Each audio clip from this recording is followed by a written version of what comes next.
Data compression is a technique where we take a piece of data, let's say a 100 MB file for this example, and pass it through a compression algorithm to reduce its size. Now, if we take that compressed file and pass it through the inverse of the algorithm to restore the original file without any loss, it's called a lossless compression, meaning no data is lost in the process. Now, Huffman coding is one such lossless compression technique. But before we dive into Huffman coding, let's first understand how a naive compression algorithm works. Let's take a text example, banana, bandana, all uppercase. This text contains 14 characters including one space. And since each character is represented using 8 bits in ASCII, the total size of this text is 14 times 8, which is 112 bits. Now let's see how we can compress it to reduce its size. First, let's list each unique character in the text. For simplicity, we will represent the space as a hyphen. And there are 5 unique characters in total: A, B, N, D, and space. So, how many bits are needed to encode these characters? We know that 1 bit can represent 2 values, 0 and 1. 2 bits can represent 4 values, and 3 bits can represent 8 values. And since we have 5 unique characters, we will need at least 3 bits to represent them. And at this point, I am assuming you are familiar with binary numbers. If not, I recommend learning about binary numbers first for a better understanding. Now let's assign 3-bit codes to these letters. The way these codes are assigned depends entirely on the implementation. For simplicity, we can start from 000 and then move to 001, 010, and so on. So each unique character will have its own 3-bit representation.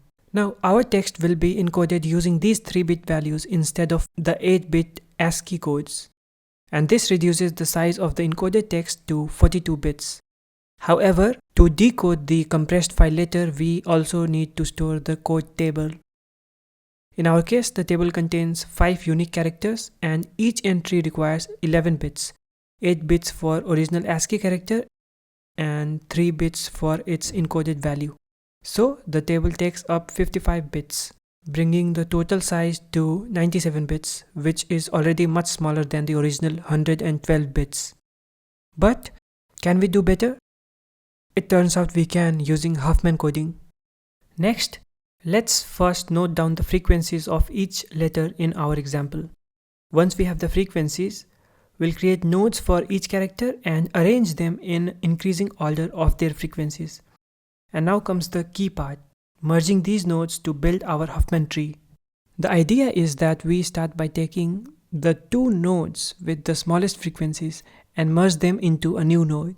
And this new node's frequency is the sum of the 2 nodes we just merged. Next, we continue by checking for the 2 smallest frequencies, making sure to exclude the elements that have already been merged. In this case, when we compare the remaining nodes, we find 2 nodes with a frequency of 2. So we merge these 2 nodes, resulting in a new node with a frequency of 4. Now we repeat this process step by step, merging the 2 smallest frequencies each time until all the nodes are merged into a complete Huffman tree.